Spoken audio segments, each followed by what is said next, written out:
Sveiki. Sveiki. Sveiki.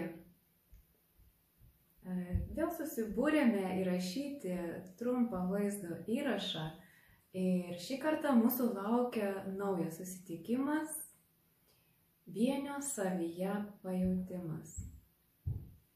Vėl mūsų suvedė noras kurti ir dalintis. Tad rugpjūčio 31 dieną, 11 valandą, kviečiame į susitikimą iFeel studijoje Vilniuje vienio savyje pajautimas. Mokysimės pajausti save čia ir dabar. Mokysimės improvizuoti, jausti kiekvieną akimirką, susitelkti save. Ir aš manau, kad būtent darant tai kartu, mums greičiau ir lengviau yra kažkaip perimti tuos įgūdžius vieniems iš kitų. Kiek aš pastebėjau, tai žinoma, kiekvienas gali tai ugdyti savyje ir pats. Pavyzdžiui, man labai buvo individualus mano kelias. Aš neieškojau nei jau kažkokias praktikas ar mokymus, bet man atsivėrė viskas eigoje, kaip pasakyti, savo gyvenime, per savo kasdienybę. Ir pradėjau jausti, apskritai pajutau, kad dabar apskritai gyvenu jau kiek kitaip nei anksčiau. Bet pavyzdžiui, tikrai yra žmogaus toks gebėjimas ir savybė, kai jis tam tikrus gebėjimus, energijas, kaip pasakau, nudownloadina iš kito, parsisiunčia. Todėl, pavyzdžiui, mums kartu susijungus, mes žymiai labiau sustiprinam tą gebėjimą ir galim jį perduoti tiem, kas jau yra pasiruošęs jį perimti. O ar jūs esat pasiruošę, tai irgi kiekvienas jaučia savaip, individualiai, jeigu jums kyla klausimas, kas yra vienis, kaip aš galiu tai pajausti, kas apskritai čia gyvenime pas mus yra, ar čia tik fizinis kūnas, ar daugiau kažko. Ir natūraliai žmogui kyla klausimai, žingsnelis po žingsnelio eina, vystosi ir pradeda jausti vis daugiau, atsiranda noro pažinti vis daugiau. Ir tuomet galbūt atsiranda tas momentas, kai tu jau esi pasiruošęs eiti ir ieškoti daugiau informacijos, ieškoti daugiau patirčių ir ieškoti to, kas galbūt jau tai geba ir gali pasidalinti su tavimi. Tik galbūt žodžiais yra sunku tai perduoti. Todėl ir darom tokius renginius, kur galim tiesiog kartu išmokti pajausti, kartu perduoti kitam ar kažkaip pasidalinti pajautimu. Nes bendroje erdvėje tai tiesiog plinta. Išsiplečia tos energijos. Kuo daugiau žmonių susijungia, į viename rate apsijungia, to išsiplečia mumyse, aplink mus daugiau energijų ir mums yra daug lengviau ir paprasčiau save ir pajausti, ir priimti tikslinės mintis iš aukštesnių savo sąmonės lygmenų.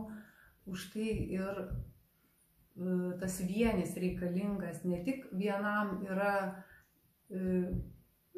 kas jau įgudęs yra paprasta, o kas dar pradedantis. Tai būtent susitikimo metu ir yra lengviau ir paprasčiau tai pajausti, išjausti ir tada vienam būnant, tai jau mokėti tame būti jausme, pajautime, priėmime minčių iš aukštesnių sąmonės lygmenų ir suvokti save lengviau, kai pasidalinam vieni su kitais savo patirtimis, kažkokiais pajautimais, išsikalbėdami.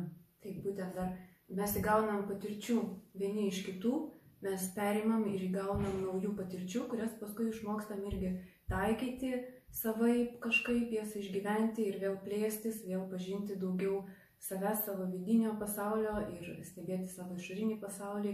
Ir taip po truputį ir tobulėjam, žingsnelis po žingsnelio, kruopelytė po kruopelytės. Gal kažkam tai labai staigiai ir labai dideli šuoliai gali įvykti, irgi visai būna. Taip, ir tai, ką mes patiriam, mes užfiksuojam tuo momentu. Ir po to gyvenimo eigoje iš tikrųjų, kai reikalinga mums vėl tą patirti, mes puikiai prisimenam ir tą būseną savo galim susigrąžinti. Ir dar įdomu tai, kad kai stebiu savo gyvenimą, tai labai aiškiai matau, kad taip kaip kinta vidus, taip ir kinta išorė. Ir labai nuostabu tą stebėt, matyt, patirt ir tuo dalintis. Žodis ir veiksmas toks pat, bet skirtingose kontekstuose ir iš skirtingos sąmonės lygmens jis irgi gauna visiškai skirtingą prasmę. Taip, todėl ir yra dabar labai daug mokytojų ir labai daug tiesų, bet tas pačias tiesas mes visi suvokiame skirtingai, nes gyvename skirtingose sąmonės lygmenyse. Ir kai eini gilyn į savo vidų, pažįsti daugiau savo vidinę sandarą ir pažįsti tuos lygius, apie kokius čia daug kur šneka, kokie ten sąmonės yra lygmenys, tu juos pažįsti, žinai, ką kiekviename lygmenyje, kokios yra sąlygos, kokie dėsniai veikia, ir tada supranti ir matai savyje ir kokiame aš sąmonės lygmenyje gyvenau prieš tai, kaip aš pasikeičiau, kaip aš požiūrį savo pakeičiau į situacijas, kaip priimu situacijas, būdama vidinėje ramybėje, kaip stebėtoja, tame priėmime taip, kaip viskas vyksta ir kad tai yra tik tai situacija ir pamoka, kuri man kažką nori parodyti. Ir tada supranti, kodėl visi apie tą pačią tiesą kalbame skirtingai. Bet mums tik tai reikia priimti kito žmogaus tiesą, tuomet suvokti ją per save, suvokti, išjausti, jei tai man yra tikslinga.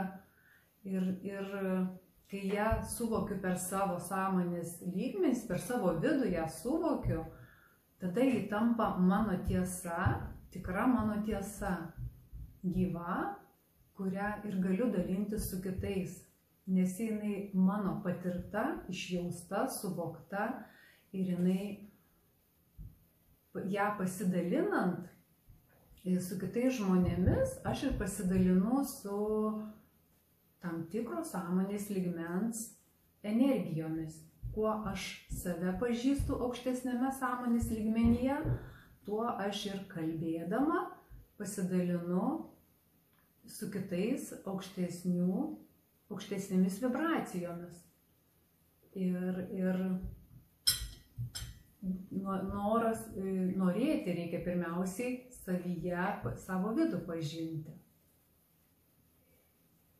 kad galėtume dalintis savo patirtimis, gyvomis tiesomis tada ir su kitais.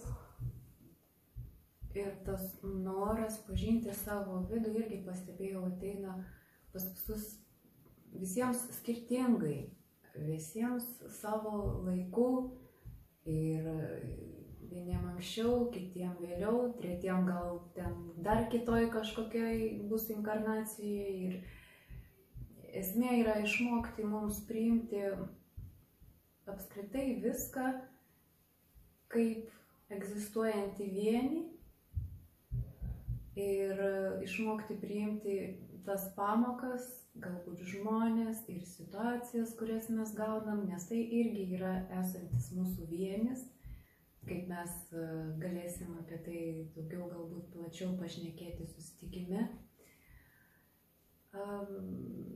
Išmokti giliai pajausti savo gyvenimą, savo aplinką.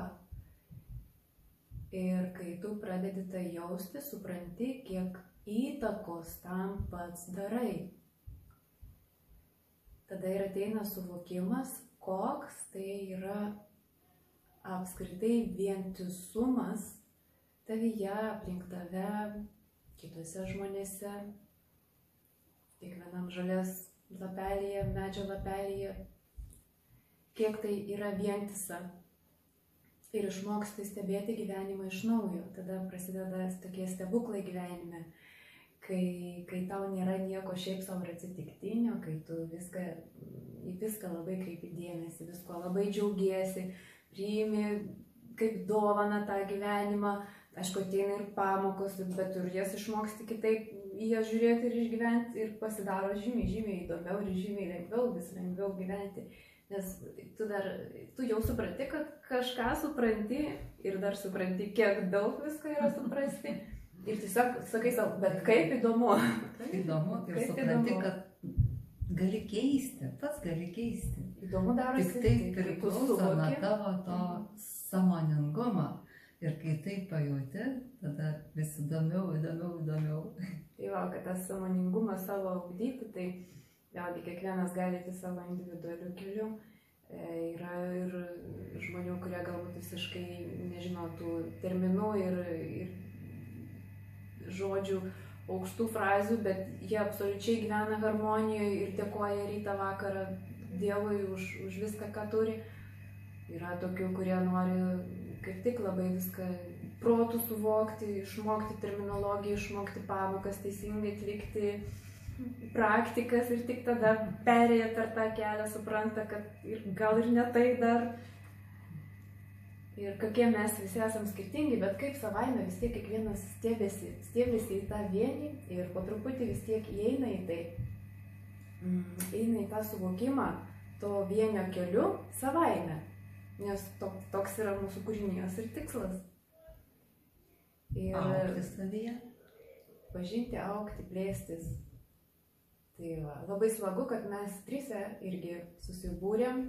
Trise mokomės, trise plečiamės, trise naujų patirčių įgaunam. Jau atsirado didžiulis noras ir jomis dalintis, taigi ir kviečiam visus susitikti. Susitikti, patirti, pajausti save ir kartu kurti. Ką mes dar galim pasakyti? Kuo dar galim pasidalinti?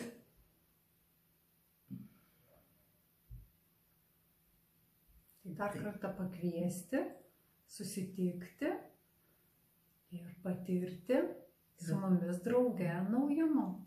Drauge patirti, taip. Ir tą patirtį tokia, jinai gali būti stebuklinga. Gali būti ir galbūt netokia, kokių lūkesčių turėjai, bet kiekvienas įvykis mūsų gyvenime tai yra mums pamoka, jeigu tik mes sugebam ją priimti ir tobulėjimas toliau, žingsnis po žingsnio.